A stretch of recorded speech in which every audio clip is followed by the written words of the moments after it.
to welcome back, WNST, Towson, Baltimore, and Baltimore Positive. We are positively into the postseason that we're not a part of. We're watching baseball every night, getting ready for the Detroit Boo. Lions. I know Leonard Raskin's not happy about that, amongst other. Not happy spent all that money on the ALCS and World Series tickets. We're going to get the Maryland Crab Cake Tour back out to Pappas specifically because that makes Leonard Raskin very happy. It's all brought to you by the Maryland Lottery. We had some winners on Sunday up at Hollywood Casino in Perryville. We had a great time up there. Ravens won. Good contest. Great food as well. So get up to Hollywood Casino, support them. We were at Drug City on Friday. I was joined by Luke Jones as well as my one-time science teacher, George Shulin at Dundalk High School, talking about science and baseball. Also, my son joined me for my birthday along with Chuck Jacobs. You can hear all of that this week talking about old fashions. This guy's a little old-fashioned. Leonard Raskin is here from Raskin Global, bringing you the American dream. So where are you on the hangover with baseball and the concert schedule and the football schedule and the scheduling of the scheduling? Because like, you're a guy that travels, you manage money for people and you manage people for people and all that stuff. But this was supposed Baseball's to be over. Yeah, it was supposed to be. Baseball's I have over. tickets for game 2. I have tickets for game 6. Yeah, I was going to go. It all fell apart. The boy came home for fall break because he wanted to see his dog. He doesn't care about his parents, of course, but he wanted to see the dog. Came home for 5-6 days. Thought we'd go Friday night, watch a game 5. Didn't happen. Over, done.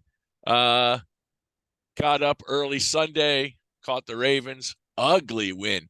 You know, it's amazing. Lamar's stats are really good, and he looks really good, except that obviously one interception, another turnover. But having said that, from the 10 to the 10, they're magic. And suddenly, in the last couple of weeks, from the 10 in, the magic is gone. They fell apart in the red. I guess that's the bright red zone. I don't know what they call it, but it's troubling watching. I mean, it's great to watch Justin Tucker kick 6 field goals, but it should have been at least 4 touchdowns. Well, it would have made the game it would have been over by 10:30 in the morning had they just scored 2 of the touchdowns in the first half. Right. And especially playing, and you know, I'm going to write about this in my column this week. Just playing against backup quarterbacks. That's going to hurt next week if they do that against Detroit, because Detroit is looking good. They're 5-1 and they're playing some strong ball. Not only do they have Jared Goff running the show up there, the offense is hot, but their defense is tough.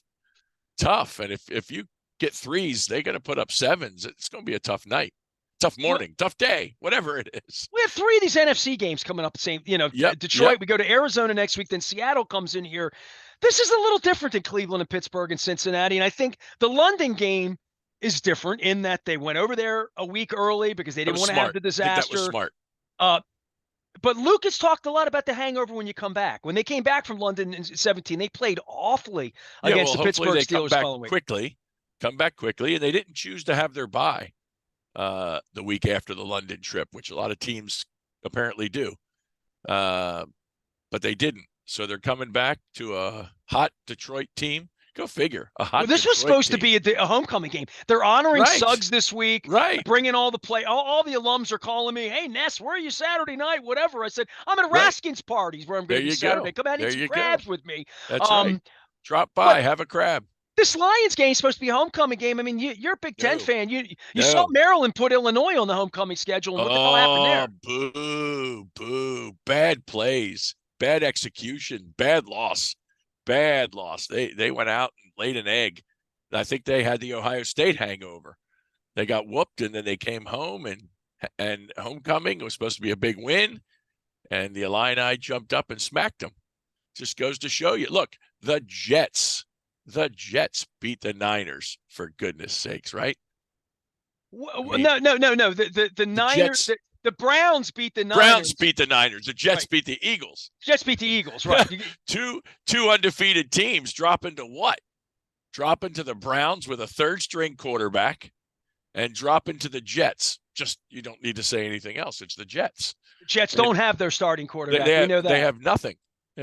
And suddenly, that's the way it looks. The NFL is not for long. You ain't on top for long.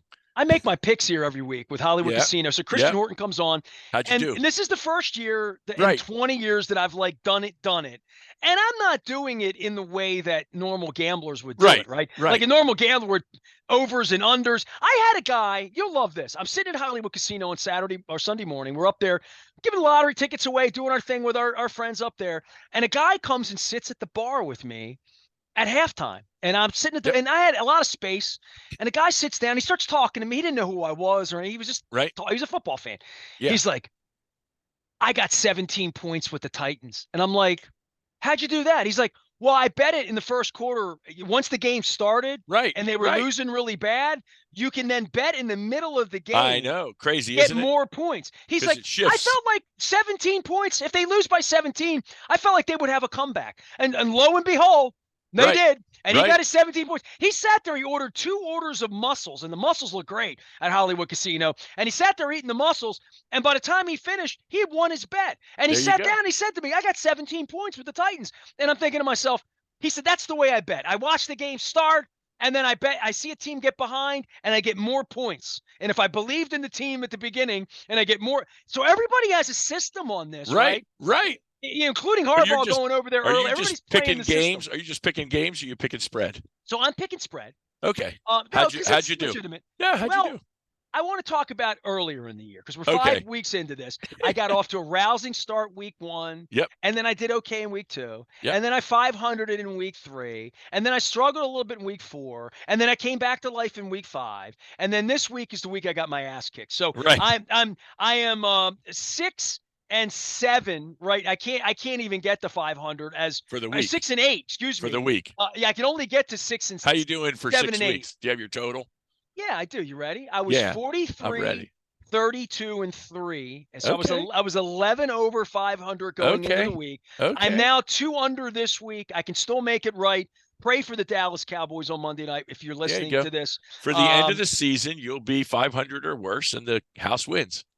I'll be above 5. My only goal was to try to be maybe 10 or 20 games over 500. Oh my goodness, 10 at or the end of the 20 year. is huge. No, 20 Huge. over 500 is one a week. I For get it. 17 weeks, right? I So if get I it. go 20 over 500, it just means I was 1 above every week. This is Oh, only okay, the okay. second week that I've lost. I It's get only it. the second week I that I get it. haven't been above 500. A I'm lot of with weeks you. I've been 9 and I'm with 5, you. 8, That's how 5 and people. 3. That's how people buy 5 and 1. stocks. That's how people buy stocks. They hope they win 1 out of 10. They hope they win 10 out of 10. They maybe win 1 out of 10. So what is your philosophy on stocks then? Because I want to turn this into a gambling Yeah, segment with you. yeah. Look, So if we're going to it's gamble on gambling. stocks, and you It's- would say it's back in the speculation. 1980s, Pure speculation. somebody not as smart as you would have said to me, Ness, here's where you are. You're at the newspaper. Yep. You got a little bit of money. Yep. Take the $100 a week at the end of your salary. Yeah. At the time, maybe $50 at the end, because this wasn't a lot of salary back in 1989. Yeah, sure. And just buy 1 share of Coke every week, 1 share of AT&T, 1 share of Disney, right? I mean, there were these sure. stocks that you Sure. with consumer products, not knowing anything about like Nothing. industrial Nothing. or medical or Right. things behind Yep. drugs or Yep. buying even Apple back Yep. in the day. No, nobody knew that name. Blue chip stocks I'm talking about. Nobody knew the Give name. me your math on this back when you and your wife were young people, when you got married, that if you just would have gone all in on blue chip stuff, and I guess blue chips changed a whole lot over the course of times, right? Absolutely. The names changed. The S&P 500 turns over.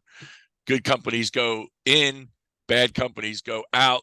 The problem is when it's a good company going in, it goes in at the highest price possible. When bad companies come out, they go out at the lowest price Hold possible. on. That's like betting on the Chiefs right now. That's right. Right? So you're always betting, buying high, selling low, which is not good. The idea would be the market is where the returns are. The individual stocks is speculating and gambling. You can win. It's wholly not prudent. It's wholly inefficient. If you bought the S&P 500 index or a Russell 2000, which is the small companies index, you own them long. You hold them, add. Good times and bad, you're going to be doing great with no knowledge, no stock picking, no timing, no speculating, no hoping, just big companies, small companies. If that's all you did, you'd outperform 98% of the investors in the country over a 10, 20, 30-year period, without question. Without question. Being safe. Well, it's not safe is relative, okay? Safe is relative. When I say buy the large and the small stocks, for a lot of people, that's speculative. That's aggressive. That's all stock. So you're in the market. You're buying what the market's doing. But if you just buy it, keep buying it, keep holding it, hold it long, don't change it, rebalance it. That's it. Then over the long term, you're going to produce great results. Now, that's oversimplification. Don't take that portfolio, go buy it, say, I told you so, and you lose a little money and you come back and sue me on the radio. The idea is you can set a portfolio academically to asset classes, own them over the long term without any hunting for the best company, the best fund manager, the best category, the best industry, and you will outperform 98% of the investors out there, because here's what people do. They buy a stock, they watch it, it goes up, they're happy, they buy more. It goes up, they're happy, they buy more. And then it goes down, and then they sell it, they lose. or something better, the new shiny object comes along, they buy that. But people don't buy Apple when it was. They buy it when it is. And then sometimes it isn't after it is. People make terrible mistakes investing, and emotion gets the best of you all the time. So it's just like gambling. You know, your guy comes in, he waits to the end of the first quarter. Yeah, you feel good about the Lions this week all of a sudden, right? Yeah, like right. You say, okay, the Lions look good. They're 5-1. The Niners look good, 5-0. The Eagles look good, 5-0. You bet them against the Jets and the Browns, and you lose. Well, I'm like everybody else. I lost on the Eagles. I lost on the 49ers this week. Yep. I'm trying to think of other sure shot things that I lost on, right? The thing Buffalo. Is with lost sports, on Buffalo, right? With sports more than the market. In the market, you know things are going to happen, ups and downs, and over time, you can't control any of that. You just hold and watch. With sports, you can't know going into the Niners game that two of their stars are going down. And then what happens when a couple stars in the middle of the game go out? It's like, oh no, the Mr. Irrelevant doesn't have his team around him, and Superman lost his cape. By the way, the ball was wet too. The ball that's the one thing. The ball was wet. Purdy had trouble just holding the ball, literally. And then you got McCaffrey out, and you got Samuel out, and then suddenly, like your guy, maybe you should have bet that game after halftime. Now we're thinking. Leonard Raskin is here. He's Raskin Global. He's out at the front of Baltimore Positive. You can find him at Raskin Global as well. He manages money in the American Dream. We talk a little bit about that, but it really is the being in a casino during the day and watching people bet football or feel like they have an angle on football. It's the same thing in your world. People think like, oh, I drink coffee, so therefore I want to buy a coffee stock, or like it literally is that way, right? Absolutely. And look, if you buy what you know and you have the fortitude to keep it over the long term, you probably do all right. My point is, don't let a broker tell you that these are the 10 stocks, or these are the 5 stocks, or these are the 20 stocks, or the 100 stocks that you should own, because they don't know any more than you do. And I'll tell you this, in fact, they don't know anything. And I'm talking about me included. If I told you, let's just pick a stock. If I told you to buy AT&T, do I have any clue what's going on with their financials? Do I have any clue whether they're going to sell DirecTV or not? Do I have any clue whether or not they're going to raise their prices and Verizon's going to clean their clock? Do I have any clue if somebody at the company's embezzling money? Do I have any clue if the CEO crashes in a jet and the company's in turmoil? You have no clue about anything going on in that company. If you work there, you don't know what's going on in the company. I got news for you. The CEO doesn't know what's going on with the company. If they did, they'd never lose their jobs. CEOs turn over because they're not doing well. They don't know. Nobody knows. Stuff happens. People's habits. Well, look at what happened in Israel last week. That just changes. Oh my God! In one day over the last 10 days. The world changes. We're talking about this year with Putin invading Ukraine. Yep. Now the Israel situation. Very bad. Very dire. Very bad. Dreadful situation. Bad for the whole world. Bad for the whole world. Market. Yes. For the whole world. And oil prices are going to do something as a result of that. What we say is, look, markets are efficient. All the knowable information is in the price of the stocks, just like it's in the price of the items you buy at the store. It's supply and demand. It's all there. And then the thing that changes the prices in the market is news. And suddenly last week on the 7th, we had a horror invasion of Israel by terrorists killing innocents for their joy. And then you have Israel lining up to destroy the Gaza Strip. And it's going to be brutal. It's going to be ugly. There's going to be a lot of death and destruction. You got countries lining up on both sides. You got people lining up on both sides.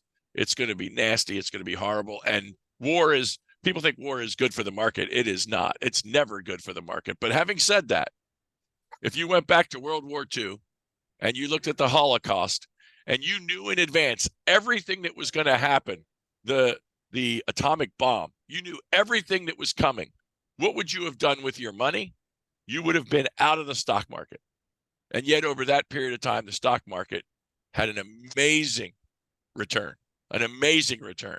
And nobody can predict. You can't predict what's going to happen in the market. It's impossible. So, you don't try. You buy asset classes, you hold them, you keep them through good and bad. You add to it as you have capital, and you watch over the long term, you make a lot of money. Leonard Raskin is here. We and I have not talked any baseball on the fallout of what happened last week. We did the show together. I was in Arlington. I got back. It was my birthday. I was over at Drug City. You'll hear all of that on WNST this week. So good to have my son on the show. There you go. My son did an hour with us. We talked about the drinking and eating and having fun and being in Dundalk and going to Drug City and all that good stuff. Then I ran into Gina Shock in the liquor store. It was like a Dan Fogelberg song. We wound up drinking all night. It was a great time. So with a Rock and Roll Hall of Famer nonetheless, and playing the drums and singing songs on the bar over there. I tried to get through the baseball fallout, and like full disclosure, I did not watch game 1 on Sunday night because I was kind of glued to the football game. Yep. I don't want to say I'm out of the soap opera. The Phillies are involved, and I got a little piece. I hate the Astros, and I despise the Rangers, so I don't care what happens on the American League side. But the baseball piece of this, for you and me and Dennis and all the people that I talk about, it's the first time that I can remember, and I even 12 and 14 and 16. This is the first time there's an off season where we're really going to have a hot stove.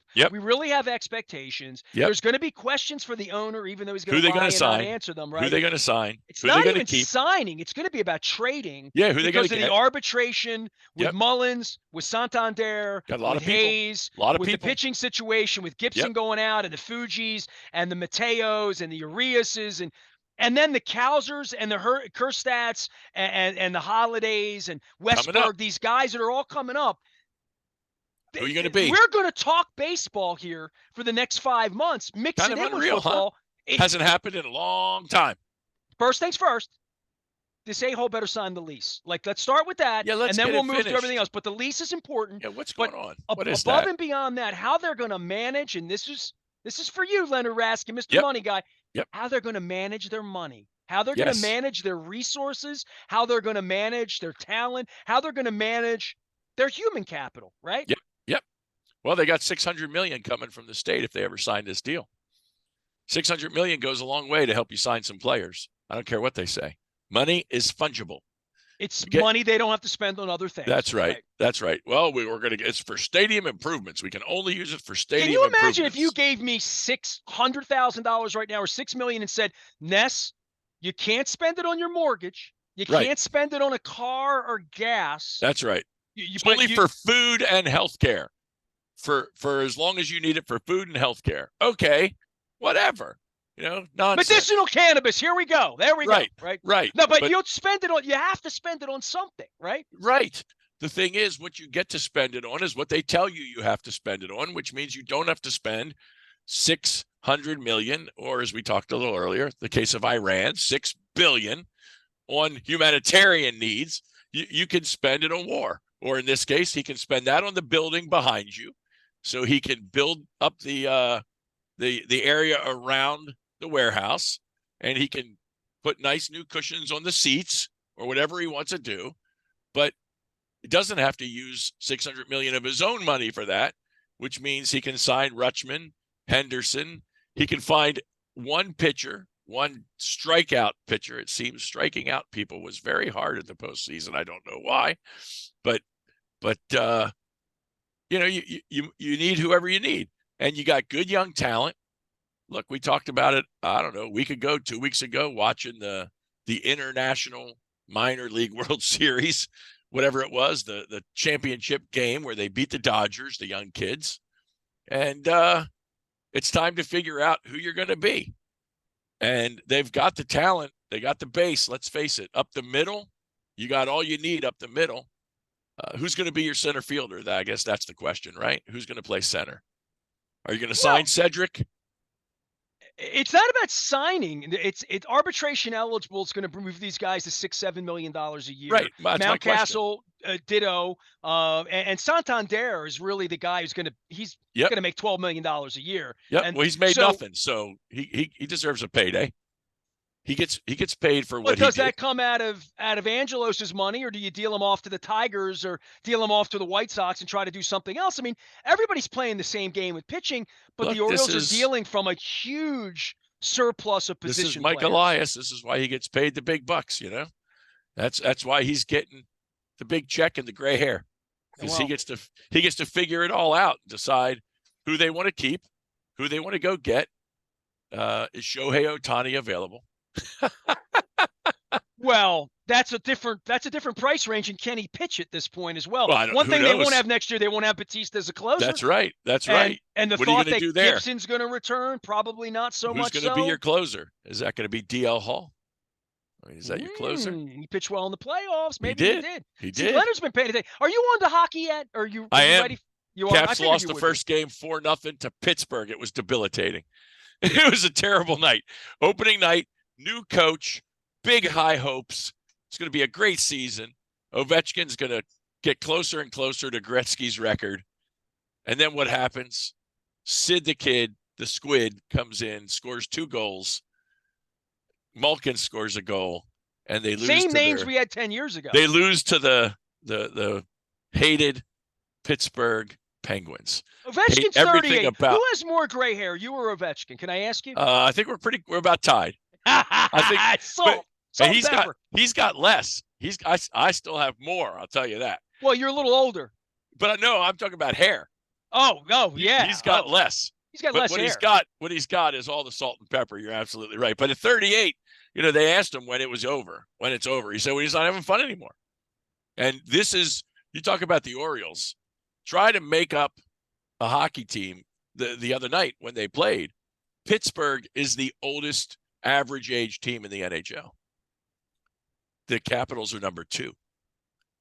So you need these young kids that can skate around the ice. I mean, these kids are fast and this talented. Other thing, when you've been good for a long time, hard to get draft picks. You don't pick one. You don't get Ovechkin anymore. You have to win 12 games a year to get Ovechkin. Well, but you have to pick from the kids and hope you get good kids. They have this really good kid, this Russian kid who's now starting in Hershey, because he's just not quite ready. They've got a whole different defense core this year. It'll be interesting to see how they play. And that's something I would do with you. I would go up to Hershey for the holidays, do Candy Lane. Yeah, that'd be fun. I'd be good for Hershey Bears game. One thing Leonard is not good for is Depeche Mode next week. One of his favorite. I just learned that Leonard loves Depeche Mode. I'll be in Louisville, Kentucky. Louisville. Well, you get a nice bourbon there. We'll send you out someplace decent for that. I'm going to get some bourbon, and I'm going to watch the horses. By the way, I had my first ever lifetime old fashioned on Friday night. Yeah. My son talked me into it. He said, now that I'm old, I need to start drinking old fashions. Not my favorite. I had my first butterscotch old fashioned. It was quite nice. It's a sipper. It's a sipper. I sipped it, and the ice cube melted down. The big giant. You need the giant cube. When you get when you start drinking that stuff, you need to go online, and here's what you need to have. You need to go online, and you need to get the Death Star mold. Have you seen the Death Star mold? No. What is this? You make an ice cube. It's a mold. It's a mold to put water in, put in the freezer to make the Death Star, and it's an ice cube that's the giant orb that is the Death Star that you put in your bourbon. It's a Star Wars drink. Yeah, Star Wars to drink it properly. Well, you can't have small cubes. because they water down the drink. Water down the drink. That's not correct. good. I learned all this. I learned this on the air. Cube. You need a giant cube. See, this is what I talked to Chuck Jacobs over at the Fountain and my kid about, because my kid's a whiskey head. Oh, there you go. And people say, how is your kid? He's 39. He's allowed to be a whiskey head if he wants to be. Right. And I sat and was a whiskey head with him. So it was good. Get over to Drug City if you like bourbon and rye and whiskey. They know more. They have a club. They have the tasting room upstairs. There was all this expensive stuff around that I don't know better from and I didn't touch. But they're taking me on that. You can drink some expensive shots. You could take some expensive whiskey. That's what I said to my kid and Gina Shock, and we're sitting there drinking. Better know the difference. I'm like, you guys have opened a whole new Pandora's box for my drug habits. So bad news. Leonard Raskin is here. He follows the American dream and makes sure he doesn't have any drug habits because he's managing your money and other people's. Tell everybody what you do in sort of a small sample size to say why somebody going to call Leonard. And especially, by the way, taxes due today. If you didn't do it, make sure you get your taxes in. Today. Yes. So we help entrepreneurs and individuals enjoy their life. And how we do it is by helping them understand their finances. And for business owners, buy your time back, because you can't do everything. So you got to be somebody that knows how to delegate and how to turn off the switch and have the things you want in your life. And for executives and other people that get paid income that aren't business owners, again, we help you understand what your job is, what your family is, what your life's about. As you said, how do you achieve the American dream? How do you do the things at work that you crush it so that you can do the things outside of work that you want to do? Nobody has the guaranteed ticket that they get to old age. We've lost too many clients too young over the years to not tell people that you have to enjoy now. The future you got to take care of. But if you take care of the future properly, you can really enjoy now and have a great life. And it's about the times you spend and who you spend it with and where you do and what you go, all those great things that bring about pleasure that make going to the job or the company or whatever you do more enjoyable and makes all of life more enjoyable. That's what it's about. Well, I'm trying to enjoy my life. I got all this U2 information coming back from Las Vegas. John Mayer's here on Friday. The Lions are in town. We've all saved a lot of money on these Orioles. I think the Orioles getting ousted saved me thousands of dollars. There you go. At the very least, that's it. It put money back in my pocket that I can use for a 13-game plan next year or something like that. Something else. There you go. Or maybe a new pitcher or something like that. Leonard Raskin is here. You can follow him at Raskin Global. I've got the shirt on. He manages money. He's out at the front of Baltimore Positive as well. Probably find them at a hockey game or somewhere in Louisville, Kentucky with a snifter. Maybe Colonel Sanders will run you down there. And there you go. And the Yum brand. He is Leonard. I am Nestor. We got Luke out at the Owings Mills all week. He and I had a great conversation about the Orioles offseason as well as all the residue from London and a slim victory over the Tennessee Titans, but it certainly beats the dub. Yeah, it's better than we had in 2017. That's welcoming all of you back from Heathrow or from which other airport? Gatwick. There you go. I flew out of Gatwick is what I did. I am Nestor. We are WNST, AM 1570, Towson, Baltimore, and we never stop talking Ravens victories and Baltimore Positive. Stay with us.